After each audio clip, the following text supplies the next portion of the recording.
नमस्कार मित्रांनो, आज या मालिकेमध्ये आपण पाहणार आहोत मोनिका आता अमृताला आणि ओवीला म्हणते, या मागून मी गाडीत जाऊन बसते, तुमचं सगळं झालं की मग या गाडीत, रडून दडून झालं की गाडीत या, तोपर्यंत मी जाऊन बसते. मोनिका आता रागानेच पुढे चाललेली असते. त्याला बबलूला ओवीला बोलायचं असतं, त्यांना बोलू देत नाही आणि लगेच तनतन करत मोनिका निघून जाते. म्हणते, बबलू आई इथेच थांबले, त्यांची काळजी घे आणि सारंगच्या तब्येतीबद्दल मला कळवत राहा. हो बहिणी, तुम्ही काळजी करू नका, मी सगळं सांगतो. आता वेड्यासारखी झालेली असते, काय करावं आणि काय नाही तिला काहीही सुचत नसतं. नाजी म्हणतात, साऊ 2 घास खाऊन घे बरं, चल. अगदी प्रेमाने तिला खाण्यासाठी सांगत असतात. सावली म्हणते, नाही बाबा मला काहीच खायचं नाहीये. नाजी म्हणतात, आपल्याला खंबीर राहावं लागणार ना, असं आपणच हातपाय गाळे तर कसं व्हायचंय, आपल्याला लढायचंय म्हटल्यावर ताकद तर पाहिजे ना साऊ. त्यामुळे तुला जेवायला लागणारे पटकन आवर, 1-2 घास तरी खाऊन घे. राहून काहीच जमणार नाहीये बाळा, खायला लागणार म्हणजे लागणारच. त्यानंतर सारंग बरे होत नाही तोपर्यंत मी काहीच खाणार नाहीये बाबा, आणि प्लीज तुम्ही आग्रही करू नका. आता हट्टी असते. सावलीने बोललेलं असतं की मी खाणार नाही म्हणजे नाही. जगन्नाथजी तरी सुद्धा खूप रिक्वेस्ट करतात, सावली असं करू नको वेडेपणा, तुला जर काही झालं तर तुला बघायचं की सारंगला बघायचं. तो आई सुपर हिरो लवकरच शुद्धीवर येणार आहे, जेवून घे आई, सुपर हिरो शुद्धीवर येणार म्हणजे येणार, प्लीज जेवून घे. आबीर सुद्धा आता एवढ्याशा केविलवाना झालेला असतो त्याचा चेहरा, तो म्हणत असतो प्लीज आई थोडंसं तरी खाऊन घे ना. आता आईने खाल्लं तर लेकराला बरं वाटणार, पण आता सावली म्हणत असते की नाही मला खायचं नाहीये. जगन्नाथजी सुद्धा अगदी रडवेले झालेले असतात. सावलीला म्हणतात, साऊ नको ना हट्ट करू, खा ना बाळा थोडंसं, त्याचं तरी ऐक ना, खा ना ग 2 घास. बाबा नाही म्हणजे नाही, मी नाही खाणार आहे म्हणजे नाही खाणार. विठ्ठलाची परीक्षा आहे बघा तुम्ही. माझी म्हणतात, साऊ हा वेडेपणा आहे, देवाला त्रास देऊन काय मिळणार आहे तुला, त्याला कशाला संकटात टाकते, त्याला कशाला त्रास देतीये. त्रास देत नाही, त्याला हक्काने मागती मी. परीक्षा बघतोय तो, बघू द्या की श्रद्धेत किती ताकद आहे, त्याला कळू दे की मी काही खाणार नाही. जोपर्यंत सारंग बरे हा निरोप येत नाही तोपर्यंत मी काहीच खाणार नाही. तिलोत्तमा आता सारंगशी बोलण्याचा प्रयत्न करत असते, सारंगला बोलतं करत असते. सारंग काहीतरी बोलणारे बाळा, काहीतरी बोलणार सारंगची अवस्था इतकी वाईट असते, त्याला काही ऐकायला जात नसतं. तिलोत्तमा काय म्हणते आणि काय नाही असं शांत पडून राहिलेलं असतं. तो तुझी ही अवस्था मला बघवत नाहीये रे, तुझी आई आहे मी, तुला या अवस्थेत बघून इतका त्रास होतो, इतक्या वेदना होत आहे. सारंग प्लीज काहीतरी बोल, काहीतरी रिॲक्ट हो. सारंग प्लीज काहीतरी बोल. तर मग आता रडत असते आणि सारंगला म्हणत असते की तुझे बाबा निघून गेल्यानंतर तू माझ्यासाठी एकमेव आधार आहेस, तुझ्याकडे बघूनच जगती किंवा ताकद येते मला, आणि तू जर अशा अवस्थेत पडून राहिला तर मी काय काम करू किंवा मी कुणाकडे बघून ताकद कमवू. तू माझी ताकद आहे सारंग, तुला असं पडलेलं मी नाही बघू शकते. प्लीज प्लीज सारंग उठ. माझ्याशी बोलत नाहीये आणि अलीकडे तर माझी नीट वागत नाहीये, माझ्या प्रश्नांची उत्तरं देत नाही, येऊन माझी काळजी करत नाही, मला भेटत नाही. काय रे सारंग असं वागतोय. सारंग रागव, चीड, हवं तर भांडण कर, तुला काय करायचंय ते कर, फक्त उठून लवकर बरा हो आणि माझ्याशी बोल. प्लीज सारंग, तुला अशा अवस्थेत नाही भगवत आहे मला. मग अगदी वेड्यासारखी करत असते, सारंग बोल ना माझ्याशी, सारंग बोल ना माझ्याशी, प्लीज सारंग काहीतरी बोल ना माझ्याशी, उठ ना बोल ना माझ्याशी, सारंग बोल ना माझ्याशी प्लीज. तिलोत्तमा रडत असते, गयावया करत असते, सारंग बरोबर बोलण्याचा प्रयत्न करत असते. तेवढ्यात मागून आवाज येतो तिलोत्तमाला इतका राग येतो. एकाच आवाजामध्ये तिने ओळखलेलं असतं की ही भैरवी आहे. तिलोत्तमा असं वेडवाकडं तोंड करते आणि म्हणते, तू इथे काय करतेस आणि तू इथे पोहोचलीस कशी ग, एका दमात तुला बातमी कळाली पण आहे, लगेच इथे आली पण, तुझे येण्याचं कारण काय इथे भैरवी. तिलोत्तमा असं काय करतेस तू, एवढा कठीण प्रसंग आला आणि मी कशी लांब राहू शकते ग, मला पण मन काळीज आहे की नाही. राजकुमारने सगळं काही सांगितलंय, मला कळल्याशिवाय कसं राहणार. सगळं काही राजकुमारने डिटेलमध्ये सांगितलं, आणि हे सगळं कोणामुळे होतंय माहिती का तुला तिलोत्तमा. सावलीमुळे झालंय, सावलीमुळे, केवळ आणि केवळ सावली जबाबदारी. या सगळ्याला सावली आणि सावलीच जबाबदारी. आता ही सारंगची तब्येत विचारायची सोडून सावलीचं गाणं मांडत असते तिलोत्तमाच्या जवळ. मग आता भैरवीला जराशी लांब नेते आणि म्हणते, तुझं काय चाललंय ग, जरा हळू बोल की प्लीज, काय चाललंय तुझं हे. सॉरी आय एम सॉरी, मी आता नाही बोलणार आहे जोरात, पण तिलोत्तमा मी जे बोलते ते खोटं नाही, मी जे बोलते त्यामध्ये काहीतरी तथ्य आहे. सुद्धा तू माझं का ऐकत नाहीये, सगळ्या गोष्टीला ती पोरगीच जबाबदार आहे. तर मग म्हणते, भैरवी मला सल्ले देऊ नकोस हा, आणि बस तुझी गरज नाहीये मला, माझं मी मॅनेज करेल, तू इथून निघून जा. तर मग तिला म्हणत असते निघून जा. भैरवी अजिबात जायला तयार नसते. तर मग माझ्यावर राग येतो, मी समजूच शकते, त्याबद्दल मला काही म्हणायचंच नाहीये. तुझा माझा नाहीच आहे ना, तू पण समजून घे ना. सारंगच्या आयुष्याचा प्रश्न आहे आणि सारंग त्याच्या आयुष्यात परत आली म्हणून होतंय, तुला कळतंय का तिलोत्तमा, जरा तरी रिअलाइज कर. परत आली आणि सारंगची ही अवस्था झाली. भैरवी आल्या क्षणापासून सावली विरुद्ध तिलोत्तमाला भडकवण्याचा प्रयत्न करत असते की आता सारंगची जी अवस्था आहे त्याला एकमेव जबाबदार आहे ती फक्त आणि फक्त सावली. चांगला भेटायचं होतं पण मी भेटू दिलं नाही, इथूनच माघारी पाठवली. क्लवून लावलं मी तिला, इथे एक क्षणही थांबू दिलं नाही. जाऊन सांगितलंय माझ्या सारंगच्या आसपास सुद्धा भटकायचं नाही, माझ्या इतकी वाईट कोणी नसणार. 1 नंबरची अपशकुनी पोरगी येते, 1 नंबरची सारंगच्या आसपास सुद्धा भटकली नाही पाहिजे. बघ सारंगच्या जरा जवळ काय आली, सारंगची ही अवस्था झाली, आणि सारंगच्या आयुष्यात जर खरंच ती आली तर सारंगची काय हालत होणार. त्यामुळे ना त्या अपशकुनी पोरीला सारंगच्या आसपास सुद्धा भटकू द्यायचं नाहीये, मी आत्ताच सांगते, आसपास सुद्धा येऊ द्यायचं नाहीये. पोरी आहेच मुळात अपशकुनी, ज्याच्यावर तिची काळी सावली पडते ना त्याला संपवल्याशिवाय, बर्बाद केल्याशिवाय ती पोरगी काय थांबत नसते. आतापर्यंत किती लोकांचे वाटोळे केलेत तिने आणि आता सारंगचा नंबर लावलाय. त्या दिवशी सारंग एवढा हट्ट करून तिच्या मागे जर गेला नसता तर ही अवस्था झालीच नसती ना. तिच्यासाठीच सारंग तिच्या मागे गेला ना, तिच्यामुळेच हे सगळं झालंय. तिला तो मग जरा विचार करतो. रवी म्हणते सारंग तिच्या मागे गेला आणि बघ की काय होऊन बसलं. सारंग नसतो जात तर काहीच होत नव्हतं. पण नाही, त्या पोरीने सारंगला खेचलाच तसा की बरोबर सारंग तिच्या मागे मागे गेला आणि स्वतःचं वाटोळं करून घेतलं. एकदा बोलून राहत नसते, 1000 वेळा एकच शब्द वापरत असते ही भैरवी. तिच्या आयुष्यातनं सावलीने जशी माघार घेतली तशी कायमचीच तिला बाहेर राहू दे. सारंगच्या आयुष्यात ती परत आलीच नाही पाहिजे. अगदी काहीही झालं तरी तिच्या आयुष्यातून ती गेलीच पाहिजे. आणि त्यासाठी ना तुला तिलोत्तमा मैत्रीचा पुन्हा एकदा स्वीकार करायला लागणार आहे. तू जर मैत्रीचा स्वीकार केला तरच काही योग्य ते होऊ शकतं. सारंगच्या आयुष्यातून सावलीला जर घालवायचं असेल तर आपल्या दोघींना एकत्र यायला लागणार. आपण दोघी एकत्र आलो तर सावली सारंगच्या आयुष्यातून जाऊ शकते. माझ्या मैत्रीचा स्वीकार कर, आपण एकत्र येऊया आणि सावलीला कायमचं सारंगच्या आयुष्यातून घालूया. सगळ्यांच्याच आयुष्यातला अंधार दूर होईल. आता अभि रडत असतो, सावलीही रडत असते. सावली म्हणते तू म्हटली ना सुपर हिरो बरे होणार आहे, लवकर आपल्यामध्ये येणार आहे. मग तू मला सगळं समजावून सांगते, मग असं का हट्ट करते? आई तू जेवण कर, नको ना असं हट्ट करू. जगन्नाथजी म्हणते सावली बाळा ही भक्ती नाही तर हट्ट झालाय. तू हट्ट करतेस आणि देव भोळा असतो ग, त्याच्याबरोबर असा हट्ट कपटीपणा करू नये. का त्याला त्रास देतीये तू? भोळा असेल तर सारंगला वाचवणार म्हणजे वाचवणार अगदी सुखरूप असला ना तर त्याला कळू दे की त्याच्या भक्ताचा संयम संपलाय म्हणून. का प्रत्येक वेळेला आपणच माघार घ्यायची आणि त्याला हवंय ते मनमानी तो करणार? बाबा मी आता ऐकत नसते. आता जोपर्यंत सारंग बरे होत नाही तोपर्यंत मी अन्न पाणी घेणार नाही म्हणजे नाही. खरं तर ही विठुरायाची परीक्षा. एक भक्त आपल्या विठुरायाची परीक्षा घेतोय. बघू विठुराया पास होतात की काय. जे थकलेले असतात सावलीला जेवण कर, हट्ट सोडून दे, नको त्या विठ्ठलाला त्रास देऊ. सावली म्हणते नाही, एवढी मनापासून त्याच्यावर भक्ती करते, श्रद्धा करते, मग त्यानेही थोडंफार माझं ऐकलंच पाहिजे की. मी आता काही ऐकत नसते, त्याला माझं ऐकायला लागणार आहे आणि माझ्या सारंगला बरं करायला लागणार आहे काहीही झालं तरी. त्यामुळे बाबा मी काय खाणार पिणार नाही आणि प्लीज तुम्ही हट्ट करू नका. जगन्नाथजी सावलीला सांगून समजावून आता थकलेले असतात. इकडे भैरवी अजूनही कारस्थान करत असते आणि तिलोत्तमाच्या मनात सावलीविषयी विष पेरतच असते. सावली कशी वाईट आहे, सावली कशी चुकीची आहे, सावलीमुळे काय काय घडलं, आत्तापर्यंत सगळं जे झालं ते फक्त आणि फक्त सावलीमुळे झालं. हे सगळं काही तिलोत्तमाच्या मनामध्ये ही भैरवी भरत असते. तिलोत्तमा माझ्या मैत्रीचा स्वीकार कर. तुझ्याविषयी काही वावगं पाऊल उचलायला किंवा तुझ्याविषयी वाईट वागायला काही कारणच नाहीये ना. 8 वर्षापूर्वी मी तसं वागले, चूक झाली मी मान्य करते ना. त्यावेळेला मी चुकले, मी मान्य केलंय तिलोत्तमा. तर आय एम सॉरी. आता माफी मागून झाली, त्या दिवशी सुद्धा मी तुझी माफी मागितली, आज परत एकदा माफी मागतीये.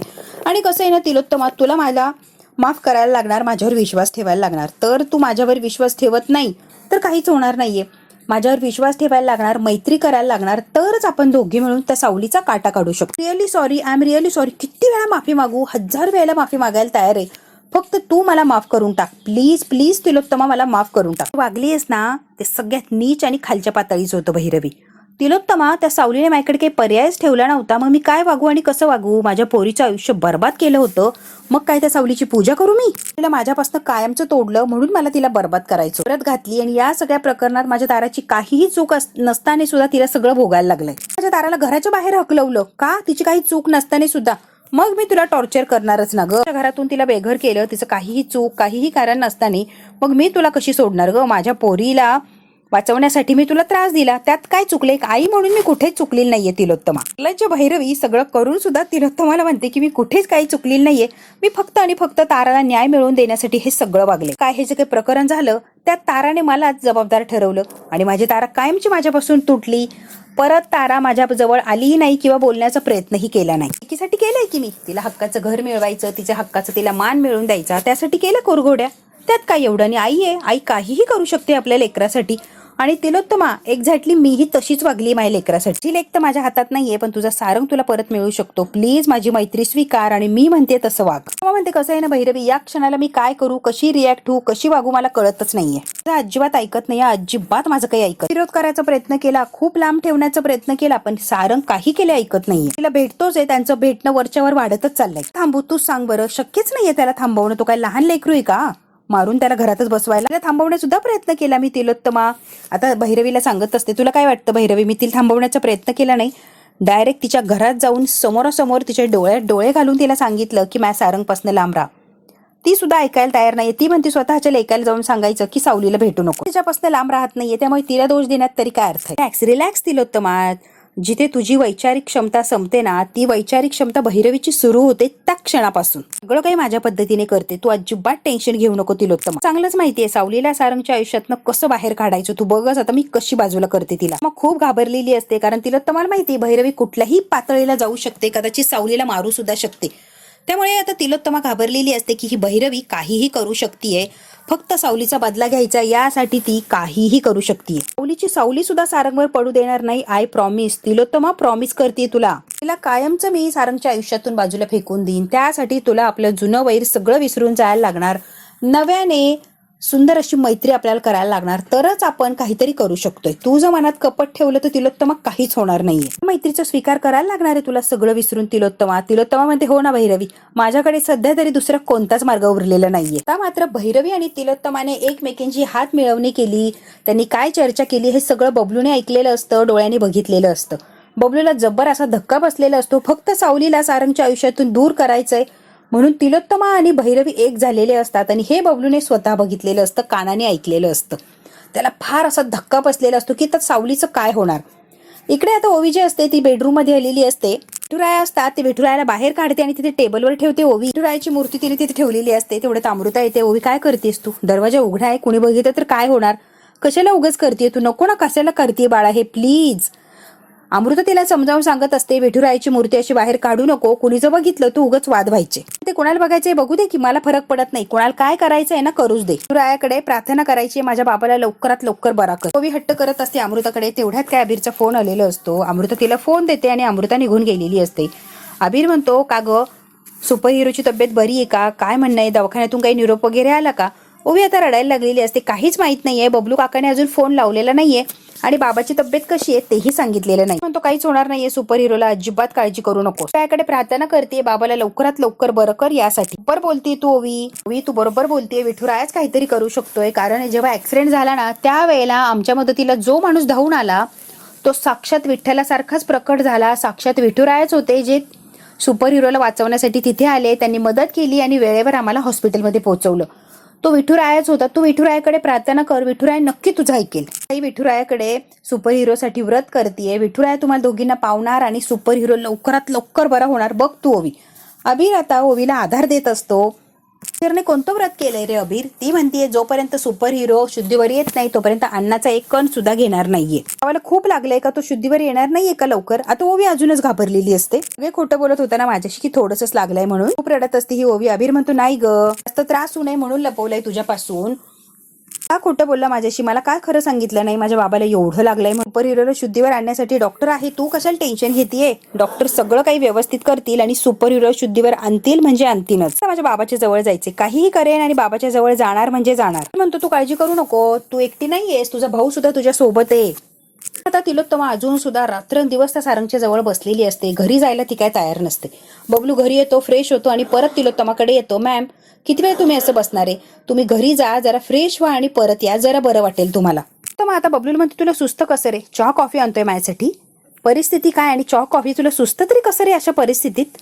मुळात ना तुम्ही पोरं ऐकत नाही ना त्याचे परिणाम हे. तुम्ही जर माझं ऐकलं असतं तर ही परिस्थिती आज आपल्याला भोगायलाच लागली नसती. सारंगणे आणि तू जर सावलीचा नादाला नसते लागले, तिच्या मागे मागे नसता गेला तर सारंगवर ही वेळ आली नसती. पण नाही, तुला आणि सारंगला कुणाचं काही ऐकायचंच नसतं ना. बघितलं ना काय परिणाम होतात. तर मग आता बबलूलाच बोलत असते, मॅम ओवीचं गाणे आणि सारंग सर जाणार नाही असं कसं होणार. माहितीये गाणं वगैरे मला चालत नाही, त्या गाण्याने माझं घर उद्ध्वस्त केलं, तरी सुद्धा सारंगने कायम त्यालाच सपोर्ट केला. बरं काय अवस्था आहे, फक्त आणि फक्त त्या गाण्यामुळे सारंगची ही अवस्था आहे. मग इतकी बोलत असते सारंगवरून बबलूला. बबलू अगदी शांतपणे सगळं ऐकत असतो, कारण तिलोत्तमाची काय मानसिकता आहे हे बबलूला माहितीये.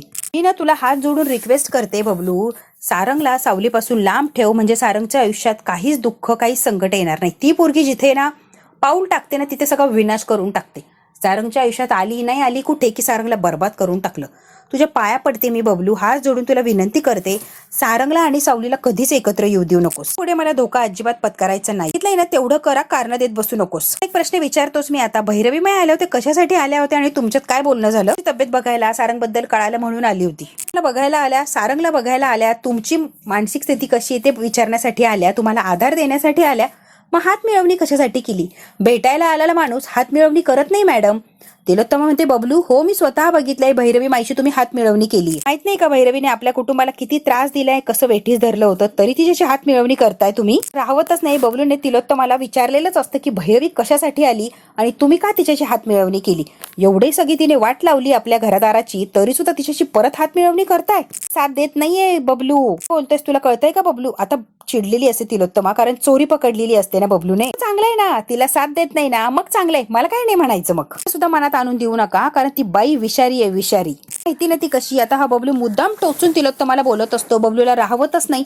तो भैरवी विषयी बोलतोच तिलोत्तमाला. बोलेल तुम्ही विश्वास ठेवाल आणि बरोबर ती गळा कापते. मग म्हणते, बबलू आता तू मला सल्ले द्यायला लागलास, इतका मोठा झालास का माझ्यापेक्षा. आता आयुष्य कसं जगायचं, माझ्या आयुष्यात कोणी पाहिजे कोण नकोय हे सगळं तू मला सांगणार आहेस का. आता आयुष्यातले निर्णय मला घेता येतात, कोणाची सल्ल्याची गरज नाही या बबलू. तर मग मनातल्या मनात म्हणते, माझ्या मुलाला वाचवण्यासाठी मी काहीही करू शकते, अगदी काहीही करायला तयार आहे मी. इकडे आता भैरवीने खंड्याला बघण्यासाठी डॉक्टर आणलेले असतात आणि डॉक्टरांना म्हणतो सगळे रिपोर्ट याच्यात आहे, फक्त हा माणूस शुद्धीवर आला पाहिजे, काहीतरी बोलला पाहिजे बघा, आणि कधीपर्यंत शुद्धीवर येईल हे सांगा. रिपोर्ट तर ठीक आहे मॅडम, गंभीर आहे. हा माणूस कोमात जाऊन किती दिवस झालेत, ते 20 दिवस झाले त्याला कोमात जाऊन. मॅडम पण हा तुमचा कोण लागतो, एवढी काळजी वगैरे घेताय, एवढं सगळं करताय म्हणून विचारलंय. धावपळ कशासाठी करताय, तर तुम्हाला फक्त हा बरा होणार की नाही, कधी बोलायला लागणार यासाठी बोलवलंय, तेवढंच करा की तुम्ही, नसते चौकशी करू नका ना. म्हणतात मॅडम माझ्याकडे एक इंजेक्शन आहे, जर इंजेक्शन दिलं तर हा काही वेळासाठी शुद्धीत येईल, डोळे पण उघडेल, बोलेल सुद्धा आणि काही मिनिटातच तो श्वास सोडून देईन, म्हणजे या जगाला सोडून जाणार. चालेल का तुम्हाला. फिक्स घ्यायची तयारी आहे, तुम्ही इंजेक्शन द्या, बघू बोललात तर बोलला, काही फायदा झाला तर असा सांभाळण्यापेक्षा जे होईल ते होईल. भैरवी आता स्वतःच्या स्वार्थासाठी खंड्याला एक इंजेक्शन देणार असते, त्याच्याने खंड्या काही सेकंदासाठी शुद्धीवर येणार असतो आणि लगेच मरून जाणार असतो. म्हणतो मॅडम विचार करा. भैरवी म्हणते, डॉक्टर तुमचे विचार तुमच्या जवळच ठेवा, मला सांगायला जाऊ नका, याला शुद्धीवर आणा, तेवढीच गरज आहे आपली. शुद्धीवर आणण्यासाठी जी किंमत मोजायला तयार आहे ना मी, सगळेच इथिक्स फिक आहेत, बरोबर ना. त्यामुळे इथिक्स बिथिक्स सगळे लांब ठेवा, पैशासाठी याला शुद्धीवर आणा बस. तिने खूप मोठी रिस्क घेतलेली असते, स्वतःच्या स्वार्थासाठी खंड्याला संपवायला निघालेली असते आणि तो डॉक्टर सुद्धा भैरवीच्या पैशापुढे झुकलेला असतो आणि आता ती जेवढा पैसा देणार आहे त्यामुळे ती इंजेक्शन देत असतो खंड्याला आणि खंड्या काही सेकंदासाठी जागा होणार आणि लगेच संपणार असतो. आता इंजेक्शन वगैरे दिलेलं असतं. भैरवी म्हणते थँक्यू सो मच. किती वेळाने हा शुद्धीत येईल, 10-15 मिनिटं लागतील. भैरवी म्हणते ग्रेट, व्हेरी ग्रेट. तर बघूया 10-15 मिनिटं हो की नाही. या इंजेक्शनचे रिएक्शन वेगळे असतात, याला जर काही झालं तर लगेच याला हॉस्पिटलमध्ये शिफ्ट करायला लागेल.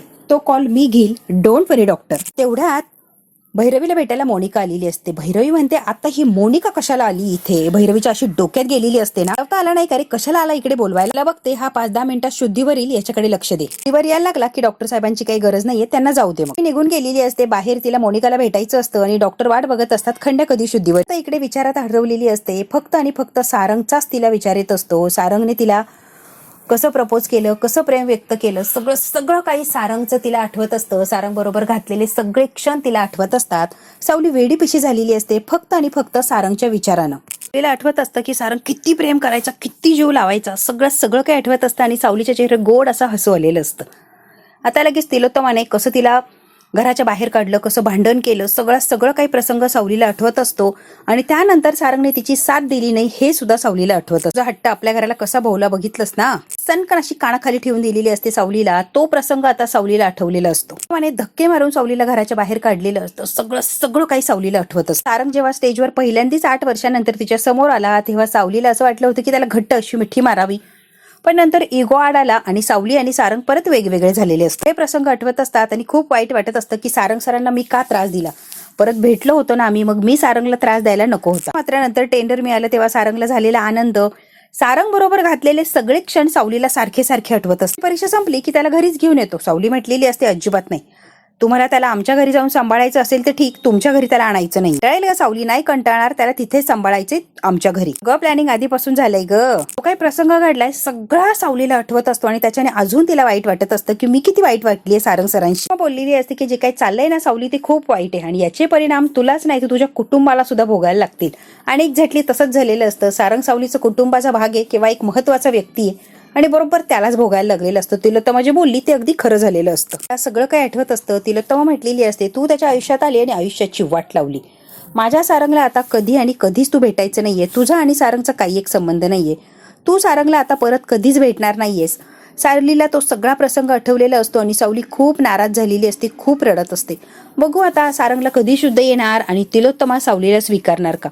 हे जर बघायचं असेल मित्रांनो तर बघायला लागणार आहे आपल्याला पुढचा भाग. हा भाग इथेच संपतो.